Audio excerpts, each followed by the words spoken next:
بسم الله الرحمن الرحيم. அஸ்ஸலாமு அலைக்கும் வரஹ்மத்துல்லாஹி வபரகாத்துஹு. அன்பிற்குரிய சகோதர சகோதரிகளே, நீங்களும் ஆலிம்களாகலாம் என்ற தினசரி பாடத்தில் திங்கள் செவ்வாய் ஆகிய 2 நாட்கள் ஹதீஸ் கலை குறித்து நம்ம அறிந்து வருகிறோம். அதில் இப்னு சலாஹ் என்பவருடைய நூலை மையமாக வைத்து முதலில் நம்ம சில பகுதிகளை பார்த்தோம். அது கொஞ்சம் கடினமாக இருப்பதாக பலரும் தெரிவித்த காரணத்தினால் நுஹ்பத்துல் ஃபிக்ர் என்கிற இப்னு ஹஜர் அவர்களுடைய நூலை அடிப்படையாக வைத்து ஹதீஸ் கலையை நம்ம அறிந்து வருகிறோம். அதில் இந்த 3 வரையும் நம்ம பார்த்துட்டோம். அதாவது அல்ஹம்துலில்லாஹ், அல்லாஹ்வை புகழ்வது, ரசூலுல்லாஹ் மேலே ஸலவாத்து சொல்வது வரைக்கும் நம்ம பார்த்துட்டோம். அடுத்து நம்ம பார்க்க போகிறோம். அடுத்து என்னன்னு கேட்டால், பொதுவாக அரபு மொழியில் எழுதப்படுகிற எந்த ஒரு கிதாபாக இருந்தாலும் என்ன செய்வாங்கன்னு கேட்டால், முதல்ல பிஸ்மில்லா சொல்லிடுவாங்க. இரண்டாவது அல்லாஹுவை புகழக்கூடிய அல்ஹம்துலில்லாஹ்னு சொல்லி அவங்களுக்கு தெரிஞ்ச வகையில் புகழ்ந்து விடுவார்கள்.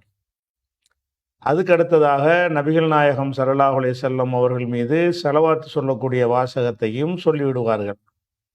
சொல்லிவிட்டு செய்திக்கு போவாங்க இல்லையா, அந்த செய்திக்கு செல்வதற்கு முன்னாடி அம்மா பஅது என்கிற வார்த்தை யூஸ் பண்ணுவாங்க.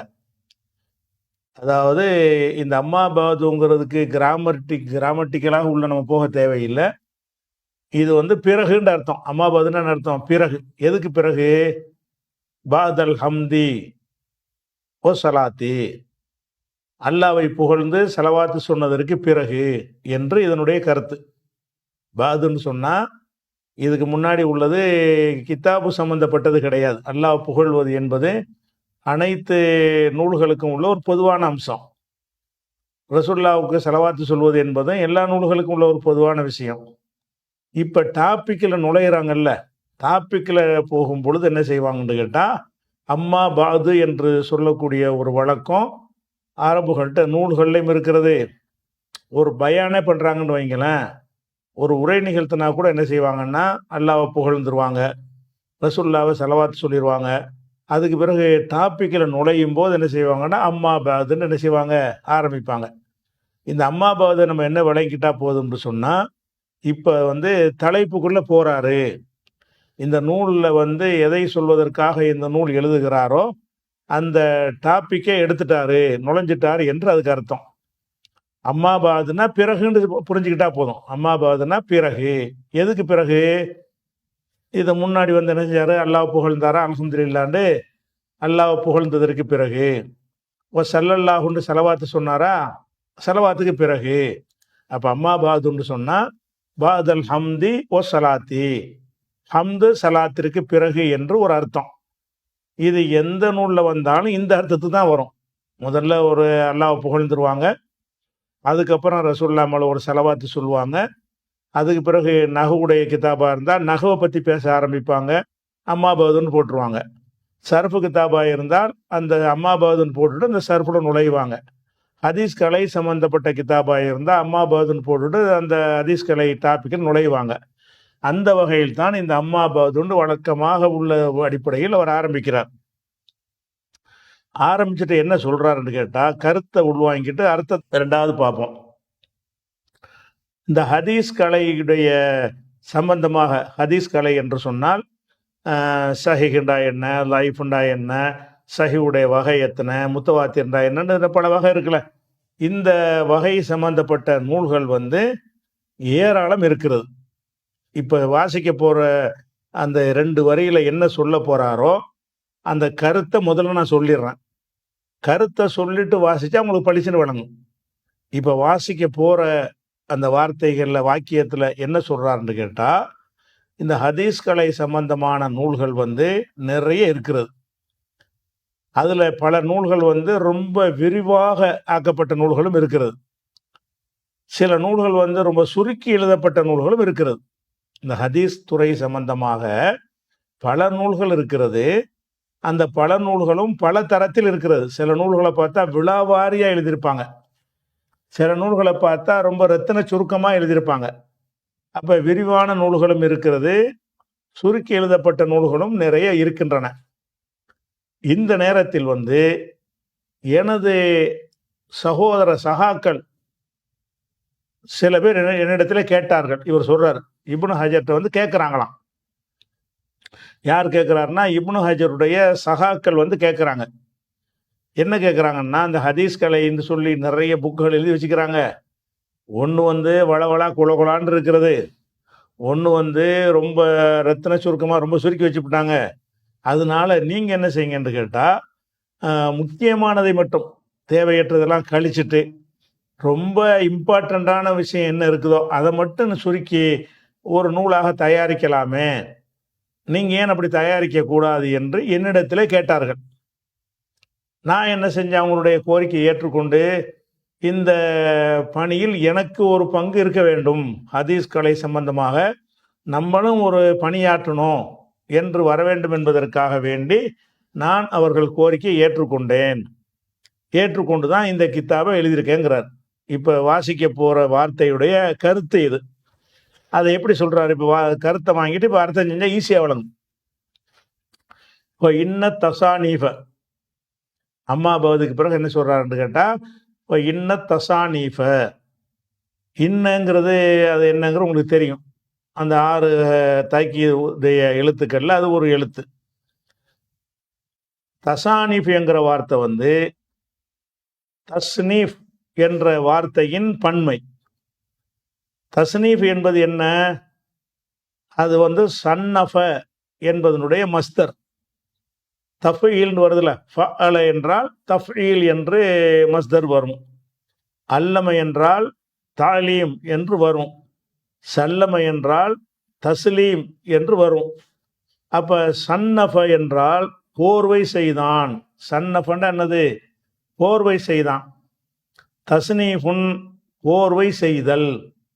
தஸ்னீஃபுங்கிற வார்த்தைக்கு அகராதி அர்த்தம் என்னன்னு கேட்டால் போர்வை செய்தல்ங்கிற மஸ்தருடைய அர்த்தம் தான். ஆனால் இந்த மஸ்தருடைய அர்த்தத்தை என்ன செய்கிறாங்கன்னா, மஸ்தரில் இருந்து மாற்றி போர்வை செய்யப்பட்ட நூல் இருக்குல்ல, அந்த நூலை போய் தஸ்னீஃப்னு சொல்லுவாங்க. தஸ்னீஃபுடைய வார்த்தைக்கு என்ன அர்த்தம்னு கேட்டால், போர்வை செய்யும் செயலுக்கு தான் அந்த அந்த வார்த்தைக்கு அர்த்தம் வரும். மஸ்தர்னா அப்படி தானே. லர்பன்னா அடித்தான், லர்பு என்றால் அடித்தல். கத்தலன்னா கொன்றான், கத்தல் என்றால் கொலை செய்தல். அப்படின்ட்டு தான் மஸ்தருடைய அர்த்தம் அமைஞ்சிருக்கும். சில நேரத்தில் என்ன செய்வாங்கன்னு கேட்டால், மஸ்தரை மஸ்தருடைய அர்த்தத்தில் இருந்து மாற்றி வேறு அர்த்தத்துக்கு வழக்கத்தில் பயன்படுத்துவாங்க. அப்படியான பயன்பாட்டில் உள்ள சொற்களில் ஒன்று தான் தஸ்னீஃபுங்கிற வார்த்தை. தஸ்னீஃபுண்டா என்ன அர்த்தம்னா, போர்வை செய்தல். தஸ்னீஃப் என்ற வார்த்தைக்கு என்ன அர்த்தம்? ஒரு கோர்வை இயற்றுதல், ஒரு நூலை தயாரித்தல் அர்த்தம். தயாரிக்கும் செயலுக்குத்தான் தஸ்னீஃப் என்று அகராதியில் அர்த்தம் இருக்கிறது. ஆனால் வழக்கத்தில் என்ன ஆயிடுச்சுன்னு சொன்னால், நான் ஒரு புஸ்தகம் எழுதுனேன்னு வைங்க, அந்த புஸ்தகத்தை தஸ்னீஃப்ன்றுவாங்க. தஸ்னீஃப் என்றால் கோர்வை செய்யப்பட்ட நூலை குறிக்கக்கூடியதாக மாறிடுது. அகராதி அர்த்தப்படி அந்த நூல் அது குறிக்காது. கோர்வை செய்தல்ங்கிற அந்த செயலைத்தான் அந்த வார்த்தை குறிக்கும். செயலை குறிக்கக்கூடிய வார்த்தை என்ன செய்வாங்கன்னு கேட்டால், அந்த கோர்வை செய்யப்பட்ட நூல் இருக்குல்ல, இது என்னுடைய தஸ்னீஃபு, இது அவருடைய தஸ்னீஃபு, இது இப்னு ஹஜருடைய தஸ்னீஃபு, இது இப்னு தைமியாவுடைய தஸ்னீஃபுன்னா எந்த அர்த்தத்துக்கு அதை மாற்றிடுறாங்க? நூல் என்ற அர்த்தத்துக்கு மாற்றிடுறாங்க. அகராதி அர்த்தப்படி நூல் கிடையாது, நூலை உருவாக்குதல் என்றுதான் அர்த்தம். நூலை உருவாக்குதல் என்கிற மஸ்தரை மஸ்தருடைய அர்த்தத்திலிருந்து மாற்றி அந்த நூலுக்கு பேராக என்ன செஞ்சிட்டாங்க, யூஸ் பண்ண ஆரம்பிச்சிட்டாங்க. அந்த அடிப்படையில் தான் தஸ்னீஃப் என்று சொன்னால் இப்போ நூல் என்றது அர்த்தம் செய்யணும், நூலை உருவாக்குதல் அர்த்தம் செய்யக்கூடாது. அப்போ தஸ்னீஃப் என்றால் நூல் என்று அர்த்தமாக இருக்கும் என்று சொன்னால் அதுக்கு ஜம்மு தசானீஃபு. தசானீஃபு என்றால் நூல்கள். இப்போ இன்ன தசானீஃப, நூல்கள் என்று அர்த்தம். நல்ல வழி. இந்த தசானீஃபுங்கிற வார்த்தை தஸ்னீஃப் என்கிற வார்த்தையின் பன்மை. தஸ்னீஃப் என்கிற வார்த்தை சன்னஃப என்கிற 4 எழுத்து வினை சொல்லுடைய மஸ்தர். சன்னஃப என்றால் இயற்றினான், கோர்வை செய்தான் அப்படின்னு அர்த்தம். அப்ப தஸ்னீஃப் என்றதால் இயற்றுதல். அகராதியில் அர்த்தம் இயற்றுதல் என்று இருந்தாலும் இயற்றப்பட்டது நூல் அப்படிங்கிற அர்த்தத்துக்கு இதை பயன்படுத்த ஆரம்பிச்சிட்டாங்க. அதனால ஜம்ம ஆக்க முடியுது. கோர்வை செய்தல்ங்கிறத போய் பன்மையாக்க முடியாது. நூல் என்று சொன்னால் தான் அது பன்மையை ஆக்க முடியும். இந்த பன்மையை ஆக்குனதுலேருந்து என்ன விளங்குதுன்னு கேட்டால், தஸ்னீஃப் என்பது முசன்னஃபுங்கிற அர்த்தத்துக்குள்ள மாற்றப்பட்டுருச்சு. கோர்வை செய்யப்பட்டது நூல் என்கிற அர்த்தத்துக்கு வந்துருச்சு. இப்போ என்ன அர்த்தம்னு கேட்டால், இப்போ இன்ன தசானீஃப நூல்கள். தசானிஃப்னா என்னதான்? நூல்கள், புஸ்தகங்கள். எது சம்பந்தமான புத்தகங்கள்? ஃபி இஸ்திலாஹி அஹ்லில் ஹதீஸ். அஹ்லுல் ஹதீஸ்னா ஹதீஸ் துறையை சேர்ந்தவர்கள். அகல ஹதீஸ்ன்னு ஒரு ஜமாத் இருக்கு. அந்த ஜமாத்துக்குள்ள வார்த்தை இல்லை, ஹதீஸுக்கு உரியவர்கள். ஹதீஸுக்கு உரியவர்கள்னா யாருன்னு கேட்டால், யார் வந்து இந்த ஹதீஸ்லேயே நுழைஞ்சி ஈடுபட்டு இது சஹி, இது லைஃபு, இது மௌதுன்னுலாம் அதை வந்து ஆய்வு செஞ்சு கொண்டு தங்களை அர்ப்பணிக்கிறாங்களோ அவங்களுக்கு பேர் தான் அஹ்லுல் ஹதீஸ். ஹதீஸு துறையை ஹதீஸுக்கு உரியவர்கள். ஹதீஸுக்கு உரியவர்கள்னா ஹதீஸு துறையினர்னு அர்த்தம். அஹ்லு என்றால் உரியவர்கள். அஹ்லுல் பைத்து, ரசூலுல்லாஹ்வுடைய வீட்டுக்கு உரியவர்கள் அப்படிங்கிற மாதிரி அஹ்லுல் ஹதீஸ்னா ஹதீஸுக்கு உரியவர்கள். ஹதீஸுக்கு உரியவர்களுடைய கருத்து என்னன்னு கேட்டால், ஹதீஸு துறையில் ஈடுபாடு காட்டக்கூடிய அறிஞர்கள்னு அர்த்தம். அப்போ இன்ன தசானிஃப நூல்கள் ஃபிஸ்திலாஹி அஹ்லில் ஹதீஸ், ஹதீஸ் துறையினருடைய வழக்க. இஸ்திலாஹ் என்றால் ஒரு துறை சார்ந்த வழக்கு, துறை சார்ந்த ஒரு சொல் வழக்குக்கு இஸ்திலாகும்பாங்க. அதாவது ஒரு சொல்லுக்கு வந்து அகராதியில் ஒரு அர்த்தம் இருக்கும். ஆனால் குறிப்பிட்ட ஒரு துறையினர் என்ன செய்வாங்கன்னா, அந்த சொல்லை வந்து ஒரு குறிப்பிட்ட அர்த்தத்துக்கு பயன்படுத்திக்கிடுவாங்க. ஒவ்வொரு துறையினர் என்ன செய்வாங்கன்னா, அந்த துறைக்கு அந்த மாதிரி ஒரு அர்த்தத்தை மாற்றிக்கிடுவாங்க. அந்த துறை சார்ந்த வழக்கத்துக்கு பேர் இஸ்திலாகுன்னு சொல்லுவாங்க. அதாவது உதாரணமாக வந்து சலாத்துன்னா துவான்னு அர்த்தம் அகராதியில்.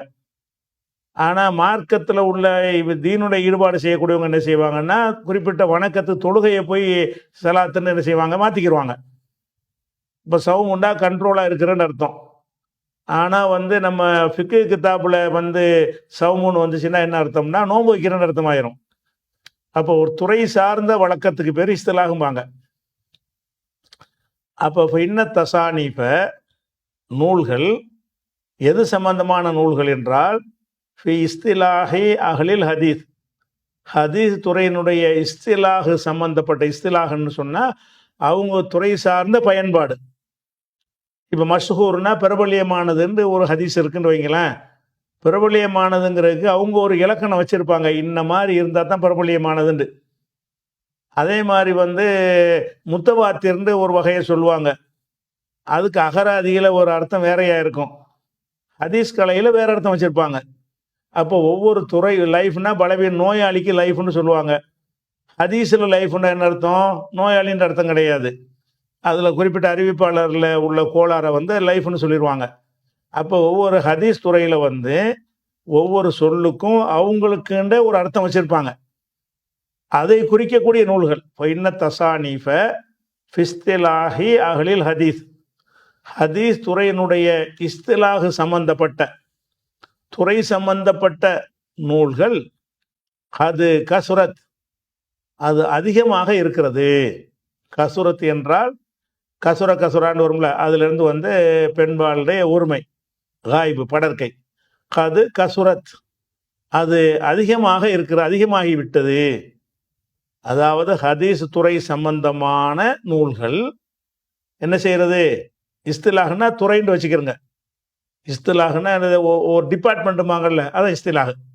அப்போ இன்ன தசானீஃப நூல்கள், என்ன நூல்கள்னா ஃபிஸ்திலாஹி அஹ்லில் ஹதீஸ், அகல ஹதீஸுடைய துறையில், அகல ஹதீஸுடைய துறை இருக்குதுல்ல, அந்த துறை சம்பந்தப்பட்ட நூல்கள் வந்து அது கசுரத், அது அதிகமாக ஆகிவிட்டது.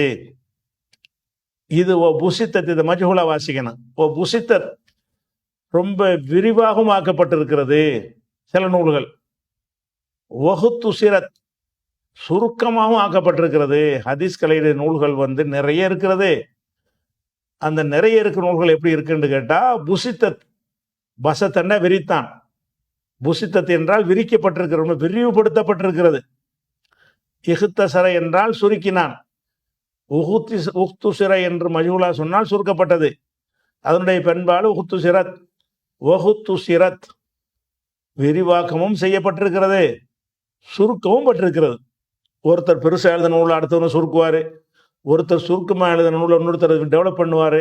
அப்போ ஹதீஸ் துறை சம்பந்தமான நூல்கள் ஜாஸ்தியாக இருக்கிறது.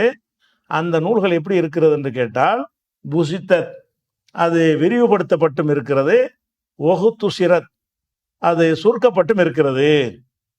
இந்த நிலையில ஃபஸஅலனி என்னிடத்திலே கேட்டார்கள். சஅல என்றால் கேட்டான், சஅலனி என்னிடத்தில் என்னிடம்ங்கிறது இப்னு ஹஜர், அவர் தானே நூலாசிரியர். ஃபஸஅலனி இப்னு ஹஜர் ஆகிய என்னிடத்திலே வந்து கேட்டார்கள். பாலுல் இஹ்வான், இஹ்வான்கிற வார்த்தை வந்து அஹுன் என்பதற்கு பன்மை. அஹுன் என்றால் வந்து சகோதரன். இந்த சகோதரன்கிற வார்த்தைக்கு வந்து இஹ்வத்துன் என்றும் ஒரு பன்மை இருக்கிறது, இஹ்வான் என்றும் ஒரு பன்மை இருக்கிறது. அஹு என்றால் சகோதரன், நிறைய சகோதரர்களை குறிப்பதற்கு என்ன செய்வாங்கன்னு கேட்டால் இஹ்வத்துன் சகோதரர்கள் பன்மைக்கு சொல்லுவாங்க. இந்த இஹ்வத்துன்கிற சொல்ற மாதிரியே இஹ்வானுன் சகோதரர்கள். அப்போ அஹு என்ற வார்த்தைக்கு வந்து ரெண்டு விதமான ஜம்மு நடைமுறையில் இருக்கிறது. ஒன்று வந்து இஹ்வத்துன்கிறது ஒரு ஜம்மு, இன்னமல் மூமினூன இஹ்வத்துன், மூமின்கள் எல்லாம் வந்து சகோதரர்கள் அப்படின்னு குரானில் வருதுல, ஹுஜராத்தில் வரும். அது இஹ்வத், அது ஒரு ஜம்மு. இது இஹ்வான்கிறது ஒரு ஜம்மு. அப்போ சஅலனி என்னிடத்தில் கேட்டுக்கொண்டார்கள். பாலுல் இஹ்வானி சகோதரர்களில் சிலர், சகோதரர்னா மார்க்க சகோதரர்கள், கூட பிறந்த அண்ணன் தம்பின்ற அர்த்தம் இல்லை, மார்க்க சகோதரர்களில் சிலர் என்னிடத்தில் கேட்டார்கள். என்ன கேட்டார்கள்னா, அன் உலஹிச, லஹ்சஸ என்றால் சுருக்கிறது, நல்ல பெருசா இருக்கிறத அப்படி ஜிப் பண்ணி கொண்டு வருவாங்கல்ல சுருக்கி, அதுக்கு பேர் லஹ்சன்னு சொல்லுவாங்க. அப்போ லஹ்சவுடைய முத்தக்கல்லிமும் உலஹிசு நான் சுருக்க வேண்டும், அன் போட்டதுனால அது மஸ்தர் ஆயிரும். அன் உலஹிச நான் வந்து சுருக்க வேண்டும் என்று, லஹு அந்த அந்த சகோதரருக்காக, சகோதரில் சில பேர் இருக்காங்கல்ல அவங்களுக்காக வேண்டி இந்த ஹூங்கிறது இந்த பாலுங்கிறதை வந்து குறிக்கும். இந்த பாலுல் இஹ்வான் ஒரு வார்த்தை வந்துச்சுல, என்னுடைய சகோதரில் சில பேர் கேட்டுக்கொண்டார்கள்ங்கிற வார்த்தை அந்த முந்தின வரையில் வருது. இந்த பாலுங்கிற வார்த்தை சரியா, இந்த பாலுங்கிறது தான் அந்த ஹூங்கிறது குறிக்கும். இப்போ சாலனி என்னிடத்தில் கேட்டார்கள். பாலுல் இஹ்வானி உடன்பிறப்புகளில் சிலர் கேட்டார்கள். அன் உலஹிச லஹு அவருக்காக வேண்டி நான் சுருக்கி தர வேண்டும், அவருக்காக என்ன செய்யணும், சுருக்கி தர வேண்டும். எதை சுருக்கி தர வேண்டும்? அல் முஹிம்ம, அகம்ம என்றால் முக்கியத்துவம் கொடுத்தான்னு அர்த்தம், முஹிம்முண்டா முக்கியத்துவமானதுன்னு அர்த்தம். அல் முஹிம்ம மின் தாலிக்க, இந்த இஸ்திலாஹில் ஹதீஸ் துறையில் முஹிம்முண்டா முக்கியமானது, முக்கியமானவற்றை சுருக்கி தர வேண்டும்.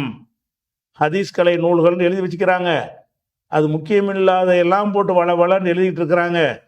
அதில் வந்து முக்கியமானதுன்றது நமக்கு தேவைப்படும், என்னைக்காவது அரிதாக பயன்படுத்துகிற விஷயங்கள்லாம் நமக்கு தேவைப்படாது. அதனால என்னை என்ன செஞ்சாங்கன்னா கேட்டுக்கிட்டாங்க, முக்கியமானதை மட்டும் சுருக்கித்தாங்க, வளன்னு இருக்கிறது, நமக்கு ரொம்ப தேவைப்படக்கூடியது, அதிகமாக யூஸ் ஆகக்கூடியது, அதுகளை வந்து எனக்கு சுருக்கித்தாங்க என்று கேட்டுக்கொண்டார்கள். அன் உலஹிசலஹு அவருக்காக நான் சுருக்க வேண்டும் என்று கேட்டுக்கொண்டார்கள். அல் முஹிம்ம மின் தாலிக்க இந்த ஹதீஸ் துறையில் முக்கியமானதை சுருக்கி தர வேண்டும் என்று என்னிடத்தில் கேட்டார்கள்.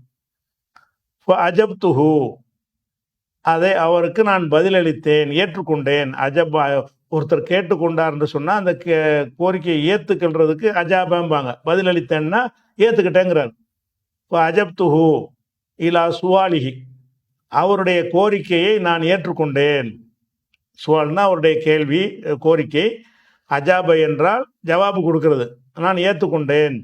அதான் என்கிட்ட வந்து கேட்குறாங்க, வளவலண்டு ஹதீஸ் நூல்கள்லாம் இருக்குது, ஹதீஸ் கலை சம்பந்தப்பட்ட நூல்கள் வளவலன்று இருக்கிறது, முக்கியமானதை மட்டும் சுருக்கித்தாங்கன்னு இருந்து கேட்டாங்க. அவங்க கோரிக்கை நான் ஏற்றுக்கிட்டேன். அஜப்துஹு, அவர் அவருக்கு பதிலளித்தேன். இலா சுவாலிஹி, அவருடைய கோரிக்கைக்கு நான் பதிலளித்தேன், அதான் ஏற்றுக்கொண்டேன். அப்படின்னா என்ன அர்த்தம்? அந்த சின்னதாக சுருக்கி தருவதை ஒப்புக்கொண்டேன். எதுக்காக வேண்டி இதை ஏற்றுக்கொண்டேன் என்றால், ரஜா அல் இந்திராஜி, தரஜ என்றால், இந்தரஜ என்றால் நுழைந்தான் என்று அர்த்தம். இந்திராஜ் என்றால் நுழைவது. ரஜா அல் இந்திராஜி என்றால் அதை நுழைவது, பங்கெடுப்பது. ஒன்றில் நுழைவது என்று சொன்னால் ஒரு வீடு மாதிரி உள்ளதாக இருந்தால் நுழையிறன்னு சொல்லுவோம்.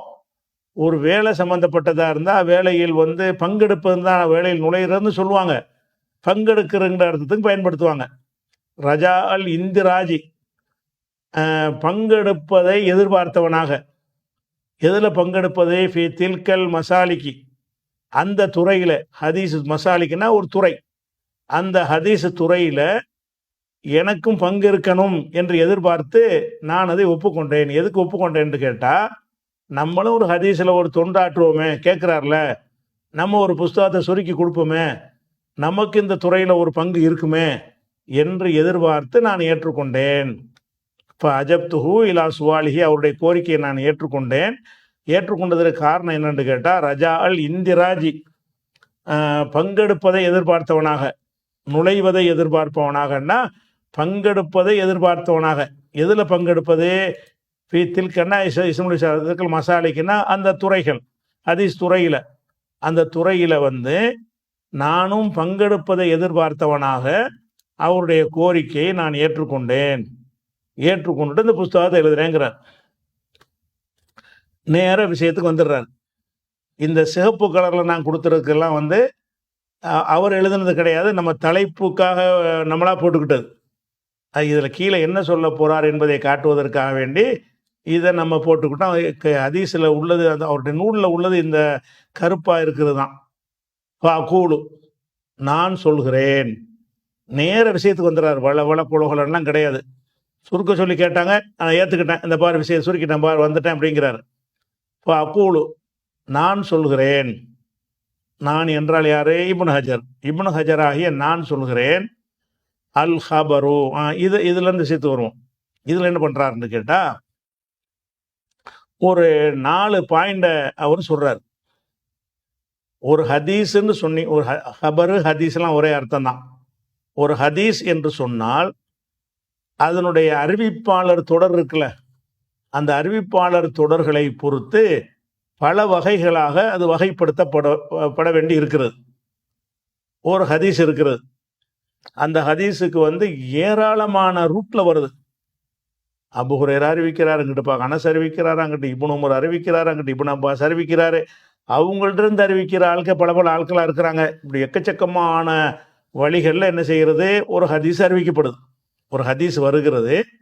அந்த ஹதீஸ் வந்து ஒரு அபூ ஹுரைராவை அறிவித்து, ஒரு தாபி அறிவித்து, அப்படி வரக்கூடிய ஹதீஸ்களும் இருக்கிறது.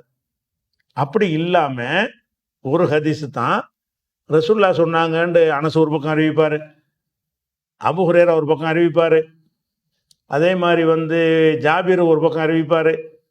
அவங்க சஹாபாக்கள் இப்படி பல ரூட்டில் அறிவிக்கிற மாதிரி சஹாபாக்களுக்கு அடுத்த தலைமுறையில் உள்ளவங்க என்ன செய்வாங்க? ஜாபீர்கிட்டேருந்து ஒரு 10 பேர் அறிவிப்பாங்க, அபூ ஹுரைராட்டேருந்து ஒரு 10 பேர் அறிவிப்பாங்க, இப்னு அப்பாஸ்கிட்டேருந்து ஒரு 10 பேர் அறிவிப்பாங்க. இப்னு அப்பாஸ்கிட்டேருந்து அறிவிக்கிற ஆட்கள் இருக்காங்களா, அவங்கள்ட்டேருந்து இப்படியே அதிகமான தரீக் இஸ்னாதுகள் இருக்கும். ஒரு ஹதீஸு எவ்வளோ இருக்கும்னு கேட்டால் எண்ணி சொல்ல முடியாத அளவுக்கு இருக்கலாம். ஒரு ஹதீஸ் என்று சொன்னால் அதனுடைய அறிவிப்பாளர் தொடர்கள் வந்து ஜாஸ்தியாக இருக்கும். எந்த அளவுக்கு ஜாஸ்தியாக இருக்கும்னு கேட்டால் குறிப்பிட்டு ஒரு 18 இருக்கும், ஒரு 30 இருக்கும்னு சொல்ல முடியாது. தேட தேட வந்துக்கிட்டே இருக்கும். அப்போ குறிப்பிட்ட எண்ணிக்கை இல்லாமல் அதிகமான வழிகள்லையும் ஒரு ஹதீஸு நமக்கு கிடைக்கும். அல்லது எப்படி கிடைக்கும்னு கேட்டால் 2க்கு மேலே ஒரு குறிப்பிட்ட எண்ணிக்கை சொல்லப்பட்டிருக்கும். 2க்கு கீழே இருக்காது, 2 சனது இருக்குது அதுக்கு. அல்லது வந்து இத்தனை தாண்டு சொல்ல முடிகிறதா இருக்கும். ஒரு ஹதீஸ் இருக்குது, எத்தனை அறிவிப்பு சனது இருக்குன்னு கேட்டால் அது இருக்குதுங்க பரக்கத்தா அப்படிங்கிற மாதிரி இருக்கும். சில ஹதீஸுகள் இருக்கும், ஒரு 5 இருக்குங்க, ஒரு 6 சனது இருக்கும், ஒரு 4 பேர் அதை அறிவிச்சிருப்பாங்க அப்படின்னு சொல்லி 2க்கு மேல குறிப்பிட்ட எண்ணிக்கையிலான சனதுகளும் இருக்கும். அல்லது எப்படி இருக்கும்னு கேட்டா 2 தான் இருக்கும். ஒரு ஹதீஸ் இருக்கு, எத்தனை பேர்ப்பா அறிவிச்சிருக்காங்கன்னா 2 பேர் தான் அறிவிச்சிருக்காங்க, 2 சனது தான் அது இருக்குது அப்படின்னு இருக்கும். அல்லது ஒரு சனது தான் இருக்கும். 4 வகையில் தான் ஹதீஸ் அடங்கி இருக்கும்னு சொல்றாரு. இப்ப என்ன சொல்ல போறாருன்னு கேட்டா, ஒரு ஹதீஸை சொன்னீங்கன்னு சொன்னா, இது எத்தனை வழியில் உனக்கு கிடைத்திருக்கிறது என்று கேட்டால், சில ஹதீஸ் என்ன சொல்லுவாங்கன்னா, ஒரே ஒரு வழியில் தான் கிடைத்திருக்கிறது. இந்த ஹதீஸை ஒரு சஹாபி தான் கேட்டுறாரு, ஒரு சஹாபி தான் அறிவித்தாரு, அவரிடமிருந்து ஒரு வழியாகத்தான் இந்த ஹதீஸ் கிடைச்சிருக்கே தவிர ஏராளமான வேற வழியாக கிடைக்கல அப்படிங்கிற மாதிரியும் ஹதீஸ் இருக்குமா. ஏன்னா அந்த கருத்தை உள்வாங்கிட்டு வாசிச்சா தான் அர்த்தம் விளங்கும். அதுக்கு அந்த கருத்தை முதல் சொல்லிக்கிறேன். இப்போ அவர் என்ன சொல்ல போறார் என்பதை அந்த கருத்தை உங்களுக்கு பதிய வச்சுட்டு அவருடைய வார்த்தையிலிருந்து அதை நம்ம புரிய பார்க்கணும். அப்ப இவர் என்ன செய்யறாருன்னு கேட்டா, எந்த ஒரு ஹதீஸ் எடுத்துக்கொண்டாலும் எத்தனை சனது என்ற கேள்வி கேட்கும் பொழுது ஒரு ஆள் தான், இது ஒரு ஆள் வழியாத்தான் அறிவிக்கப்பட்டிருக்குது, அப்படி நிறைய ஹதீஸுகள் இருக்கும். இது ஒரு வகை. சில ஹதீஸுகளை கேட்டோம்னு சொன்னா 2 பேரு, ஒரு ஆள் கிடையாது, 2 சனது இருக்கிறது என்று சொல்லக்கூடிய ஹதீஸுகளும் இருக்கும். அதாவது 2 சஹாபி அறிவிச்சிருப்பாங்க, அவங்கள்ட்ட இருந்து 2 பேர் அறிவிச்சிருப்பாங்க, இப்படியான வகையிலையும் ஹதீஸுகள் இருக்கும். அல்லது என்ன செய்யணும் கேட்டா, 2க்கு மேல இருக்கு, ஆனா 2க்கு மேல இத்தனைன்னு சொல்ற அளவுக்கு இருக்கும். 2க்கு மேலன்னா ஒரு 3 என்றோ 5 என்றோ 10 என்றோ 12 என்றோ ஒரு எண்ணி சொல்லும் அளவிலான ஒரு வழியில் வந்திருக்கும். ஒரு ஹதீஸ் எப்படி இருக்க முடியும், எத்தனை பேர் அறிவிச்சிருக்காங்க, ஒரு ஆள் தான், இது எத்தனை பேர் வழியா இப்போ வந்திருக்கு, ஒரு 2 ஆள் வழியா வந்திருக்கு, அது எத்தனை பேர் இப்போ வந்திருக்குது, 2க்கு மேல இத்தனைக்கு உள்ள அப்படின்னு சொல்லுவாங்க. இந்த 2க்கு மேலேங்கிறது 1,00,000 கூட 2க்கு மேல தானே, அப்படி நம்பரா போகக்கூடாது. 2க்கு மேல உள்ளதா இருக்கும், அது இத்தனை தான் என்று சொல்ல முடியும். ஒரு ஹதீஸை கேட்டா இந்த ஹதீஸ் எத்தனை வந்திருக்குதுன்னு கேட்டா ஒரு 5 வழியில வந்திருக்குது, அந்த ஹதீஸ் எத்தனை வழியில வந்திருக்கு, ஒரு 6 வந்திருக்குது, இந்த ஹதீஸ் எத்தனை வழியில வந்திருக்கு, 3 வந்திருக்குது, 2க்கு மேல இருக்கணும். அப்ப 2க்கு மேல உள்ள வழிகள்ல வந்திருக்கு, அந்த வழி எத்தனை என்பது எண்ணி சொல்லப்பட்டு இருக்கும். இது 5 வழியில் வந்திருக்கிறது, இது இப்ப 8 வழியில் வந்திருக்கிறது, 8 சனது அதுக்கு இருக்கிறது என்று சொல்ற மாதிரி இருக்கும். 3 ஆயிடுச்சா. 4வது என்னன்னு கேட்டா, 2க்கு மேல இருக்கும், எத்தனை இருக்கு, இத்தனைலாம் சொல்லல, அது பாட்டு நிறைய இருக்குப்பா, அது எண்ணிக்கலாம் கோர முடியாது, இந்த ஹதீஸ் எக்கச்சக்கமான வழியில வந்திருக்குது அப்படின்னா என்ன அர்த்தம், இத்தனை தான் என்று நிர்ணயித்து சொல்லாமல் பெரும் அளவிலான ஒரு எண்ணிக்கையில் இருக்கும். இப்படித்தான் ஹதீஸுகளுடைய சனதுகளை பொறுத்த வரைக்கும் 4 வழியில் தான் அமைந்திருக்கும்னு அவர் சொல்றார். அப்படி பிரிக்கிறார், ஹதீஸை பிரித்து கொண்டு வருவதற்காக வேண்டி அதை சொல்றார். இப்போ இன்னொருக்கா நல்லா சொல்றாரு, நீங்க கீழே இருந்து வந்தா உங்களுக்கு வழங்கும், மேலே இருந்து வர்றது வரை, கீழே இருந்து 1ல இருந்து வர்றது, கீழே இருந்து வர்றது, அதிகமானதுல இருந்து வர்றது, மேலே இருந்து வர்றது, அதை சொல்லாம நம்ம கீழே இருந்து சொல்லுவோம். கீழே இருந்து சொன்னா என்ன, ஹதீஸுகளை பொறுத்த வரைக்கும் ஒரு ஹதீஸ், சில ஹதீஸுகள் ஒரே ஒரு சனது தான் இருக்கும், சில ஹதீஸுகள் 2 சனது இருக்கும், சில ஹதீஸு 2க்கு மேல இருக்கு, ஆனா இத்தனைன்னு சொல்ல முடியும். 2க்கு மேலன்னு ஒரு 5 என்றோ, இந்த ஹதீஸுக்கு ஒரு 5, அந்த ஹதீஸுக்கு ஒரு 4 இருக்கும், இந்த ஹதீஸுக்கு ஒரு 3 இருக்கும் என்று 2க்கு மேல இருக்கும், அது எத்தனைங்கிறதும் இருக்கும். இது 3 ஆயிடுச்சா. இன்னும் சில ஹதீஸ்கள் இருக்குது 2க்கு மேலதான், எத்தனை அது இருக்குது, பரக்கத்தா இருக்குது, இத்தனைன்னு சொல்ல இயலாது. இந்த ஹதீஸ் எத்தனை அறிவிப்பாளர் இருக்குங்க, அது பார்க்க வந்துகிட்டு இருக்குங்க, அது நிறைய இருக்குங்க, இப்படிங்கிற அளவிலுமே இருக்கும். அப்ப இந்த 4 வகையை வைத்து அது 4 வகையாக ஹதீஸ் பிரிக்கப்படுதுன்னு சொல்ல போறாரு. என்ன சொல்றாருன்னு பார்த்தா, அக்கூலு, இப்பதான் அந்த நேரடிய வார்த்தைக்கு வர்றாரு. அக்கூலு, நான் சொல்கிறேன், இப்னு ஹஜர் ஆகிய நான் சொல்கிறேன், அல் ஹபரு ஒரு செய்தி, ஒரு ஹதீஸ், இம்மா ஐயக்கூன் அலஹு அதற்கு அமைந்திருக்கும், துருக்கு அசானீத இஸ்னாதுடைய பல வழிகள் அதுக்கு அமைந்திருக்கும். அசானிதுனா இஸ்னாத், இஸ்னாதுனா எது, எனக்கு அவர் சொன்னார், உனக்கு அவர் சொன்னார். அதுக்கு பேர் இஸ்னாத். இஸ்னாத்னா என்னது? அறிவிப்பாளர் தொடருக்கு பேர் இஸ்னாதும்பாங்க. இப்போ ரசூலுல்லாஹ் சொன்னதாக அபூ ஹுரைரா சொல்றாரு, அபூ ஹுரைரா சொன்னதாக உசாமா சொல்றாரு, உசாமா சொல்றதாக ஹசன் பஸ்ரி சொல்றாரு. இப்படி லிஸ்ட் போடுறோம்ல, பெயர் லிஸ்ட்டு. அந்த பெயர் லிஸ்ட்டுக்கு பேர் தான் என்னது? இஸ்னாதும்பாங்க. சனதுன்னு சொல்லுவாங்க, இஸ்னாதுன்னு சொல்லுவாங்க. அந்த இஸ்னாதுடைய தரீக் வழிகள் பிலா அததின் முஅய்யனின், குறிப்பிட்ட எண்ணிக்கையில் இல்லாமல் இருக்கும். ஒரு ஹதீஸ் இருக்கும், அதனுடைய இஸ்னாது பல வழிகளில் வந்திருக்கும். பல வழினா சுமார் எத்தனைன்னு சொல்ல முடியாது. பிலா அதது என்றால் எண்ணிக்கை, முஅய்யன் என்றால் குறிப்பிட்ட 8 10ன்னு குறிப்பிட்டு சொல்லக்கூடிய எண்ணிக்கை இல்லாமல் எண்ணிக்கை எண்ணி சொல்ல முடியாத அளவுக்கு இருக்குங்கிறார். சில ஹதீஸ்கள் இருக்கும், அதுக்கு நிறைய சனதுகள் இருக்கும். அந்த சனது இத்தனை இருக்கும்னு சொல்ல முடியாத அளவுக்கு குறிப்பிட்ட எண்ணிக்கை இல்லாமலும் ஹதீஸுகள் இருக்கும். ஃபஅகூலு, நான் சொல்லுகிறேன், அல் ஹபரு, ஹதீஸ் என்பது இம்மா ஐய கூனலகு, இம்மாண்டா இருக்கக்கூடும், ஐய கூனலகு அதற்கு இருக்கக்கூடும், துருக்கு அசானித, இஸ்னாதுடைய துருக்கு என்பது தரீக்கு என்பதனுடைய பன்மை. தரீக்கு என்றால் வழி, துருக்கு என்றால் வழிகள். அசானிது என்பது இஸ்னாது என்பதனுடைய பன்மை. இஸ்னாதுன்னா அறிவிப்பாளர் தொடர், அசானிது என்றால் அறிவிப்பாளர் தொடர்கள். இதுவும் பன்மை, அதுவும் பன்மை. அறிவிப்பாளர் தொடர்களுடைய வழிகள் அதற்கு இருக்கும், நிறைய வழிகள் இருக்கும்.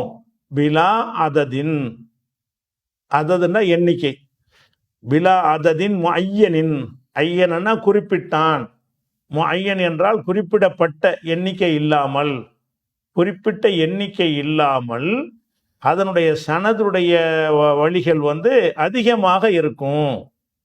இது ஒரு வகை அப்படின்ட்டார். இன்னொரு 3 வகை எடுத்து சொல்றார். அதை சொல்லி இப்படிதான் ஹதீஸ் கலையில் நுழைய போறார். இது வரைக்கும் வச்சுக்கிறோங்க. இதனுடைய தொடர்ச்சி நம்ம என்ன செய்வோம் இன்ஷா அல்லாஹ் நாளைய பாடத்தில் பார்ப்போம்.